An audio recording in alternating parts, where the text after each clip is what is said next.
નમસ્તે મિત્રો, આજે આપણે વાત કરવાના છીએ કેનેડામાં ભાવનગરના દરજીનું અપમાન બનેલી ઘટના.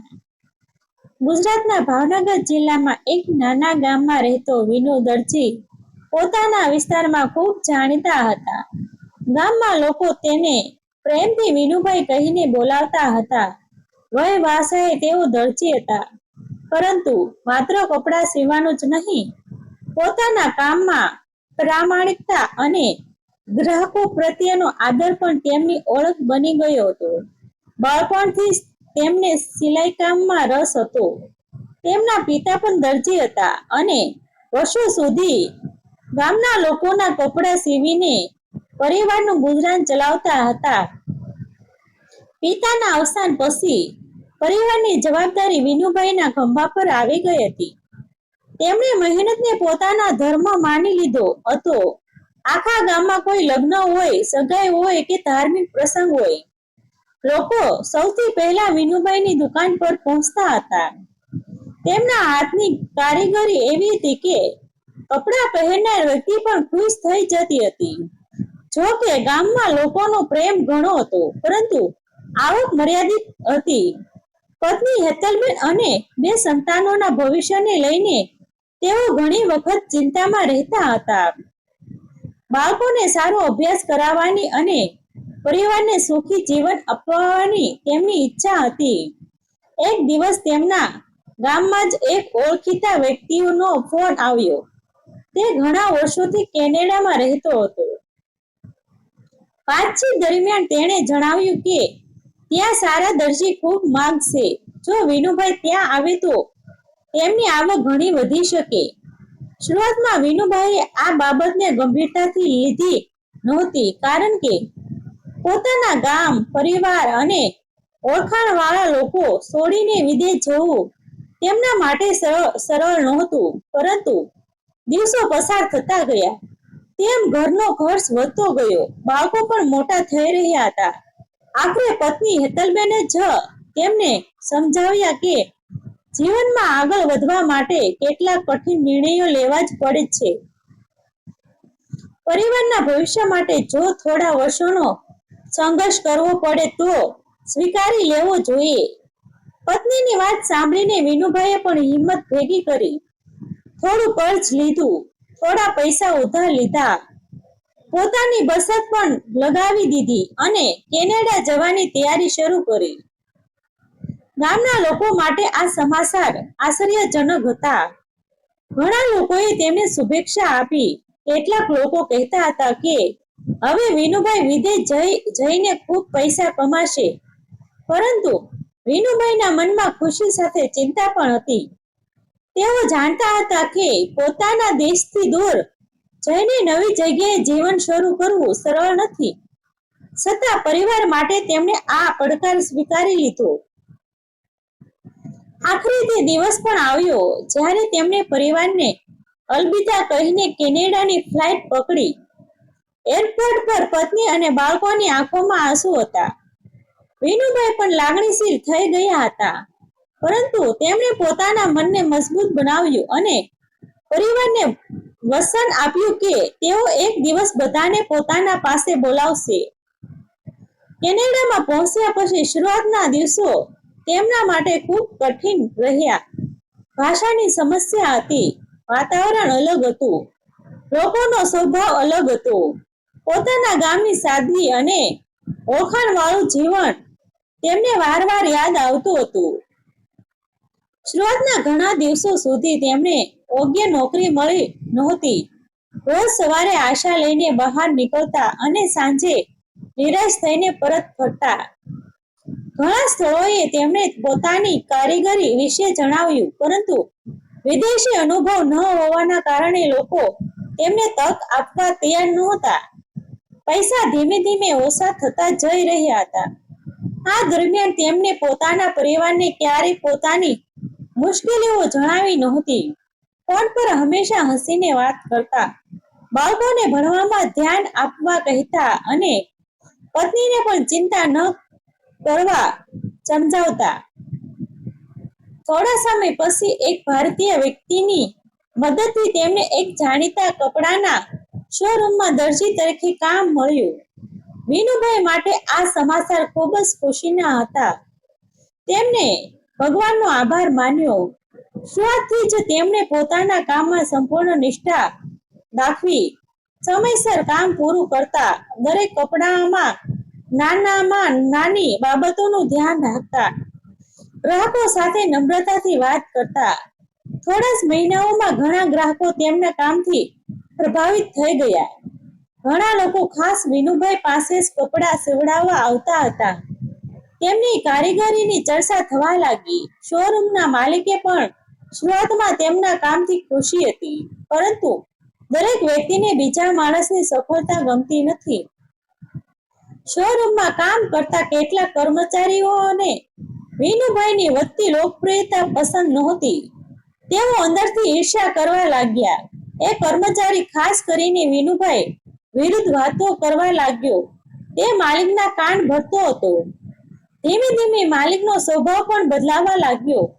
પહેલા જે વ્યક્તિ સ્મિત સાથે વાત કરતો હતો, તે હવે નાની નાની ભૂલ પર પણ ગુસ્સે થવા લાગ્યો. ઘણી વખત બધા કર્મચારીઓની સામે વિનુભાઈને ઠપકો આપવામાં આવતો, છતાં વિનુભાઈ શાંતિથી બધું સહન કરતા હતા, કારણ કે તેમના મનમાં માત્ર એક જ વિચાર હતો કે પરિવાર માટે તેમને દરેક મુશ્કેલી સામે લડવું પડશે. પોતાના સ્વાભિમાન કરતા પણ તેમને પરિવારની ખુશીને મહત્વ આપ્યું. રોજ રાત્રે થાકેલા શરીર સાથે રૂમ પર પાછા ફરતા અને ભગવાનને પ્રાર્થના કરતા કે બધું સારું થઈ જાય. એક દિવસ શોરૂમમાં એક ખૂબ જ અમીર ગ્રાહક આવ્યો. તેના માટે ખાસ કપડાં તૈયાર કરવાના હતા. માલિકે આ જવાબદારી વિનુભાઈને સોંપી. વિનુભાઈએ પણ પોતાના વર્ષોના અનુભવનો ઉપયોગ કરીને ખૂબ જ સુંદર કામ કર્યું. કપડાં તૈયાર થયા પછી ગ્રાહકે તેને જોઈને ખુશ વ્યક્ત કરી. તેણે વિનુભાઈના કામની પ્રશંસા પણ કરી, પરંતુ આ વાત કેટલાક કર્મચારીઓને ગમી નહીં. તેમણે માલિક સમક્ષ ખોટી વાતો કરી. તેમણે એવો ભ્રમ ઉભો કર્યો કે ગ્રાહકો અસંતુષ્ટ છે અને કામમાં ભૂલ થઈ છે. માલિક પહેલેથી જ તેમના પ્રભાવમાં આવી ચૂક્યો હતો, તેથી તેને સત્ય જાણવાનો પ્રયાસ પણ કર્યો નહીં. થોડા સમય પછી શોરૂમમાં ઘણા ગ્રાહકો હાજર હતા. ત્યારે માલિક અચાનક ગુસ્સામાં આવી ગયો. તેણે બધા લોકોની સામે વિનુભાઈને અપમાનિત કરવાનું શરૂ કર્યું. ઉગ્ર અવાજમાં વાત કરવા લાગ્યો. તેણે કહ્યું કે એક સામાન્ય ગામડાના દરજીને જેટલી તક આપવામાં આવી છે, તેટલી બીજી કોઈને મળતી નથી. તેમ છતાં તે યોગ્ય કામ કરી શકતો નથી. આ શબ્દ સાંભળીને વિનુભાઈનું હૃદય દુઃખથી ભરાઈ ગયું. તેમણે સમજાવવાનો પ્રયાસ કર્યો, પરંતુ માલિક કંઈ સાંભળવા તૈયાર નહોતો. કેટલાક કર્મચારીઓ અંદરથી ખુશ થઈ રહ્યા હતા. કોઈએ વિનુભાઈનો પક્ષ લીધો નહીં. વર્ષો સુધી મહેનત કરીને મેળવેલા આત્મસન્માનને ભારે આઘાત પહોંચ્યો. તેમની આંખોમાં આંસુ આવી ગયા, પરંતુ તેમણે પોતાની લાગણીઓ પર કાબુ રાખ્યો. શાંતિથી માથું નમાવી દીધું અને ફરી પોતાના કામમાં લાગી ગયા. સાંજે જ્યારે તેઓ પોતાના રૂમ પર પાછા આવ્યા, ત્યારે તેમના મનમાં અનેક વિચારો ચાલી રહ્યા હતા. આખી રાત તેમને ઊંઘ આવી નહીં. પત્નીનો ફોન આવ્યો ત્યારે પણ તેમણે પોતાની પીડા છુપાવી રાખી. બાળકો સાથે હસીને વાત કરી, પરંતુ ફોન બંધ થયા પછી તેમની આંખોમાંથી આંસુ વહેવા લાગ્યા. તેઓ વિચારી રહ્યા હતા કે શું પરિવાર માટે માણસને પોતાનું સ્વાભિમાન પણ ગુમાવી દેવું પડે છે. બીજા દિવસે નોકરી પર જવું કે નહીં તે અંગે તેઓ મૂંઝવણમાં હતા. સવારના સમયે તેઓ હજુ આ વિચારમાં ખોવાયેલા હતા. ત્યારે અચાનક તેમના ફોનની ઘંટડી વાગી. સામે એક અજાણ્યો વ્યક્તિ હતો. તેણે શાંતિથી કહ્યું, વિનુભાઈ, હું ગઈકાલે તમારા શોરૂમમાં હાજર હતો. મેં તમારી સાથે થયેલું અપમાન પણ જોયું અને તમારા હાથની કારીગરી પણ જોઈ છે. મારી પાસે તમારા માટે એક એવી વાત છે જે કદાચ તમારું આખું જીવન બદલી શકે છે. અજાણ્યા વ્યક્તિના આ શબ્દો સાંભળીને વિનુભાઈ આશ્ચર્યમાં પડી ગયા. તેમના મનમાં અનેક સવાલો ઊભા થયા. આખરે આ વ્યક્તિ કોણ હતો અને તે કઈ એવી વાત કરવા માંગતો હતો તે તેમના જીવનની દિશા જ બદલી શકે? બીજા દિવસે સવારે વિનુભાઈ હજુ પણ મૂંઝવણમાં હતા ત્યારે ફરી એ અજાણ્યા વ્યક્તિનો ફોન આવ્યો. તેણે પોતાનું નામ રાજીવ મહેતા જણાવ્યું. રાજીવ મહેતા કેનેડાની એક જાણીતી ફેમસ કંપની સાથે જોડાયેલા હતા. તેઓ ગઈકાલે શોરૂમમાં પોતાના મિત્ર સાથે આવ્યા હતા અને ત્યાં બનેલી આખી ઘટના તેમની નજર સામે બની હતી. તેમણે વિનુભાઈના હાથની કારીગરી પણ જોઈ હતી અને તેમની સાથે થયેલું અપમાન પણ અનુભવ્યું હતું. રાજીવભાઈએ વિનુભાઈને કહ્યું કે સાચા કલાકારનું મૂલ્ય તેના કપડામાં દેખાય છે, કોઈના શબ્દોમાં નહીં. તેમણે વિનુભાઈને પોતાની કંપનીમાં જોડાવા માટે આમંત્રણ આપ્યું. શરૂઆતમાં વિનુભાઈએ વિશ્વાસ જ ન આવ્યો નહીં. તેમને વિચાર્યું કે કદાચ કોઈ મજાક કરી રહ્યું હશે, પરંતુ જ્યારે રાજીવભાઈએ તેમને ઓફિસમાં બોલાવ્યા અને પોતાની કંપનીના અન્ય સભ્યો સાથે મુલાકાત કરાવી ત્યારે વિનુભાઈની આંખોમાં ખુશીના આંસુ આવી ગયા. વર્ષો પછી પહેલીવાર તેમને લાગ્યું કે કોઈએ તેમની કારીગરીને સાચું સન્માન આપ્યું છે. થોડા દિવસોમાં જ વિનુભાઈએ નવી કંપનીમાં કામ શરૂ કર્યું. નહીં, વાતાવરણ સંપૂર્ણ અલગ હતું. દરેક કર્મચારીને આદર આપવામાં આવતો હતો. તેમની ડિઝાઇન અને સીવણની પ્રશંસા થવા લાગી. ગ્રાહકો પણ તેમના કામથી ખૂબ ખુશ રહેતા હતા.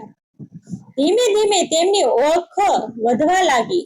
થોડા જ વર્ષોમાં વિનુભાઈ કંપનીના સૌથી વિશ્વાસુ અને મહત્વના સભ્યોમાં સામેલ થઈ ગયા હતા.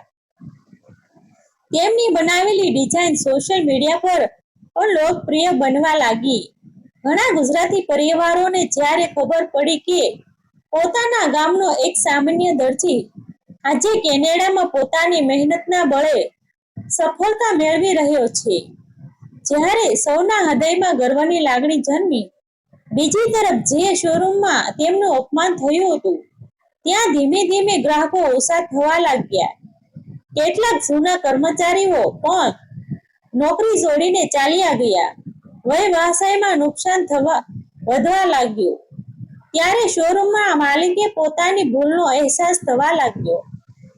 એક દિવસ તેને ખબર પડી કે વિનુભાઈ આજે મોટી કંપનીમાં ખૂબ સારા પદ પર કામ કરી રહ્યા છે. આ સમાચાર સાંભળીને તે શરમથી ઝૂકી ગયો. આખરે તેણે વિનુભાઈને મળવાનો નિર્ણય કર્યો. જ્યારે તે તેમની સામે પહોંચ્યો ત્યારે વર્ષો પહેલાની ઘટના બંનેની આંખો સામે તાજી થઈ ગઈ. માલિકની આંખોમાં પસ્તાવાના આંસુ હતા. તેને વિનુભાઈ પાસે પોતાની ભૂલ માટે માફી માંગી. વિનુભાઈએ પણ પોતાના દિલથી તેને માફ કરી દીધા. તેમણે માત્ર એટલું જ કહ્યું કે માણસની સાચી ઓળખ તેની સંપત્તિથી નહીં, પરંતુ તેના વર્તન અને માનવતાથી થાય છે. આ શબ્દ સાંભળીને માલિક નિશબ્દ બની ગયો. વિનુભાઈએ પોતાની સફળતા પછી પણ ક્યારેય અભિમાન કર્યો નહીં. તેઓ પોતાના ગામના યુવાનોને રોજગાર મળે તે માટે મદદ કરવા લાગ્યા. ઘણા ગરીબ યુવકોને તેમણે સિલાઈકામ શીખવાડ્યું અને જીવનમાં આગળ વધવાની પ્રેરણા આપી. આજે પણ જ્યારે તેમના ગામના લોકો વિનુભાઈ દરજીનું નામ લે છે ત્યારે ગર્વ સાથે એક જ વાત કહે છે કે મહેનત અને સ્વાભિમાન ક્યારેય વર્ષ જતા નથી. ભગવાન કદાચ સમય લે છે, પરંતુ સાચા માણસને તેનું સન્માન એક દિવસ જરૂર અપાવે છે. આ વાર્તા સત્ય આધારિત ઓથી પ્રેરિત કાલ્પનિક રજૂઆત છે. પાત્રોના નામ અને કેટલાક પ્રસંગોમાં ફેરફાર કરવામાં આવ્યો છે. તેનો હેતુ માત્ર મનોરંજન અને પ્રેરણા આપવાનો છે. આભાર મિત્રો. ગમે તો શેર કરી દેજો, લાઈક કરી દેજો.